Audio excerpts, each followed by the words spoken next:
आज वित्तहीन विद्यालय प्रबंधक महासभा की एक बैठक स्वर्ण जयंती नगर में की गई, जिसकी अध्यक्षता संगठन के अध्यक्ष अंतिम कुमार जी ने की थी। आज की बैठक में उपस्थित पदाधिकारी ने विभिन्न बिंदुओं पर चर्चा की। आज की बैठक में अंतिम कुमार ने कहा कि पूरे प्रदेश में यूडीआईसी पर डाटा फीडिंग कर कार्य प्रगति पर है। यूडीआईसी पर रजिस्ट्रेशन हेतु आधार कार्ड का एक महत्वपूर्ण दस्तावेज रखा है। जिस प्रकार से सरकारी विद्यालयों में अध्ययनरत बच्चों के आधार कार्ड बनाने हेतु सभी बीआरसी पर विशेष आधार कार्ड कैंप लगाए जा रहे हैं, इसी प्रकार से निजी विद्यालय में अध्ययनरत बच्चों के आधार कार्ड बनाने हेतु विशेष कैंप लगवाए जाएं। साथ ही वर्तमान परिस्थितियों में तत्कालीन युक्त गुणवत्ता पूर्वक शिक्षा प्रदान करने हेतु प्रत्येक विद्यालय में न्यूनतम शिक्षण 500 प्रतिमाह होना चाहिए। मान्यता संबंधी नियम शर्तों को बेसिक शिक्षा विभाग द्वारा बार बार नहीं बदला जाना चाहिए। विभाग को एक बार में ही नर्सरी से कक्षा 8 तक की मान्यता प्रदान करनी चाहिए।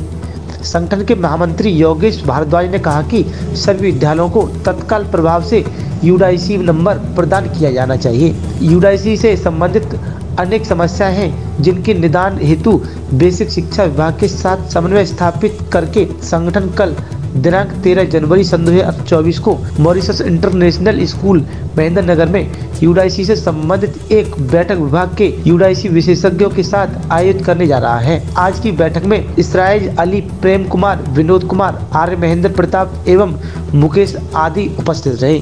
आपको वो रिपोर्ट सुनवाते हैं जिसमें क्या कुछ बता रहे हैं पदाधिकारी।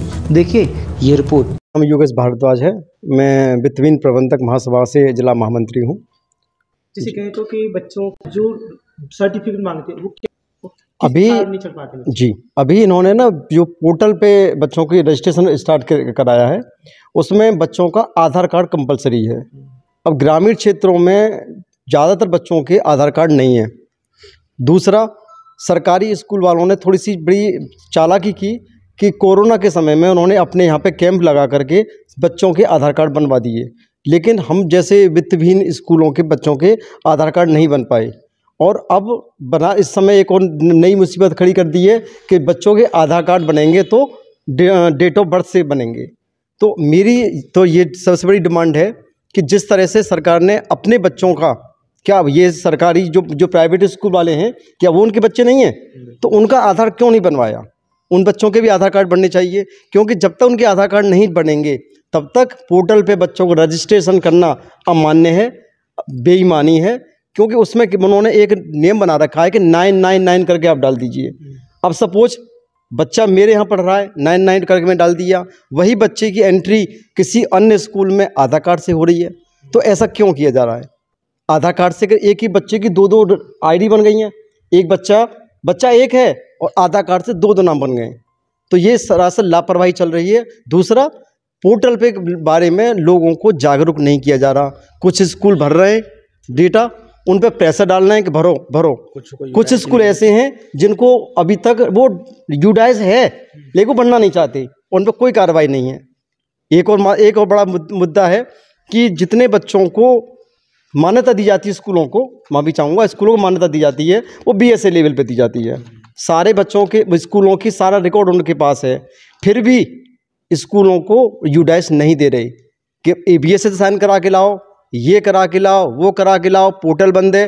भाई आपका पोर्टल है, उसको पोर्टल को खोलिए और सारे स्कूलों का एक साथ यूडीआईसी जनरेट कर दीजिए और सभी से बोलिए कि आपको डेटा भरना होगा, क्योंकि कार्य अच्छा है सरकार के लिए। कंप्लीट होगा। हम सरकार के साथ सहयोग करने को तैयार हैं, लेकिन इसका उद्देश्य तभी सफल होगा जब सभी स्कूल इस डाटा को भरेंगे और सबको यूडीआईसी मिल जाएगा। कुमार, जिला अध्यक्ष वित्तहीन विद्यालय प्रबंधक महासभा।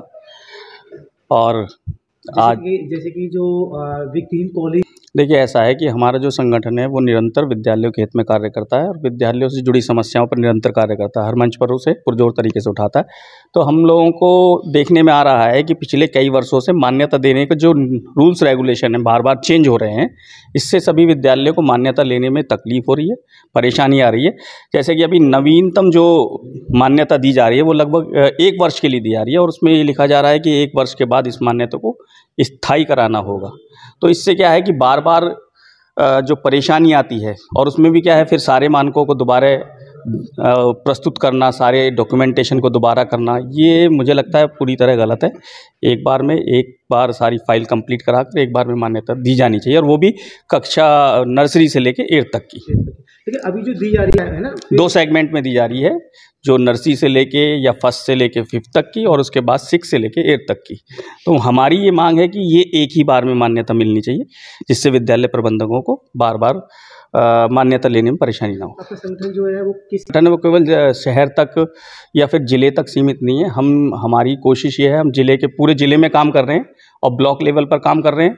इसके अलावा अदर ज़िले में भी हमारा संगठन धीरे धीरे काम करना शुरू कर दिया है, और इसका विस्तार हम प्रदेश लेवल तक कर रहे हैं, और प्रदेश लेवल तक ले जाएंगे संगठन को।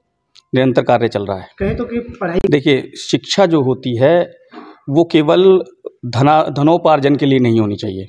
शिक्षा धनोपार्जन के साथ साथ संस्कार देने के लिए भी होनी चाहिए, क्योंकि जो स्कूल्स होते हैं वो शिक्षा देने के माध्यम से मोरल पुलिसिंग का कार्य करते हैं।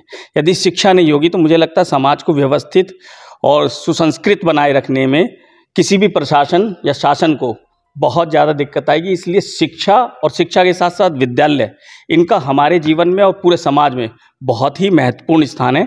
इसीलिए शिक्षा को बहुत ही उचित तरीके से और संस्कारवान बनाया जाना चाहिए। सर, फीस कहेंगे कि सरकार कुछ सहयोग कर रही है कि नहीं कर रही है? देखिए, सरकार से हम मान्यता लेते हैं, और उसमें ये कुछ शर्तें भी होती हैं कि हम सरकार से कोई ऐड नहीं लेंगे। हमारा जो विद्यालय होते हैं, वो हमारे जो विद्यालय होते हैं वित्तविहीन विद्यालय होते हैं, यानी कि हम सुवित्त पोषित होते हैं, सेल्फ फाइनेंस। तो हम जो भी खर्चे करते हैं वो हमको जो शुल्क प्राप्ति होती है, यानी फ़ीस आती है मंथली, उसी के जरिए हम सारे खर्चे करते हैं, चाहे वो टीचर की फ़ीस हो, चाहे स्कूल मेंटेनेंस हो, जो भी कुछ हो।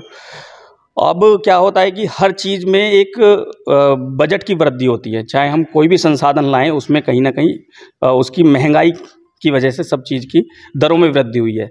तो वहाँ एक ज़रूरत महसूस होती है कि सभी स्कूल संचालक मजबूरी में अपनी फ़ीस बढ़ाते हैं, और वो ज़रूरी भी है, क्योंकि संसाधन को मेंटेन करना, बच्चे को सही स्थान प्राप्त देना, बैठने के लिए सही व्यवस्थाएं उपलब्ध कराना, ये एक विद्यालय प्रबंधक का कर्तव्य होता है, जिससे वो सही वातावरण में अच्छी शिक्षा ले सके। और अच्छी शिक्षा के लिए अच्छे संसाधनों की ज़रूरत होगी, तो वहाँ पर महंगाई के अनुसार हमको फ़ीस भी बढ़ानी पड़ेगी। तो हमारे बहुत सारे प्रबंधकों की तरफ से ये डिमांड है, मांग है कि हमारी जो मिनिमम फ़ीस है वो 500 रुपये तो ज़रूर होनी चाहिए पूरे ज़िले में।